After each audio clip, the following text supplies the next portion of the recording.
আমার অফিসে সময় মতো আসতে হবে।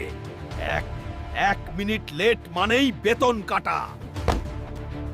ওরে বাবা, 9টা বাজে, বস আমাকে কাঁচা খেয়ে ফেলবে। আমার পাখা আছে তবু উঠতে পারি না কেন? হায় হায় হায়। স্যার স্যার, আমি মাত্র 5 মিনিট লেট। রাস্তায় একটা গরু আটকে ছিল স্যার। গরু তো আমার HR ম্যানেজার, সে ঠিক মতো আসে, তুমি কেন পারো না? 5 মিনিট লেট, 500 টাকা কাটা। 10 মিনিট হলে পুরো বেতনই উড়িয়ে দিতাম। 500 টাকা গেল। এই টাকায় আমার 7 দিনের খাবার হতো। হাঁস হয়ে জন্মালাম কেন আমি? কাক হলেই তো বস হতাম। হাসু ভাই, মন খারাপ কেন? বস কি আবার ঠোকর দিয়েছে? আমাকে বলো, আমি HR ম্যানেজার, কিছুই করতে পারবো না, তবু বলো, মন হালকা হবে।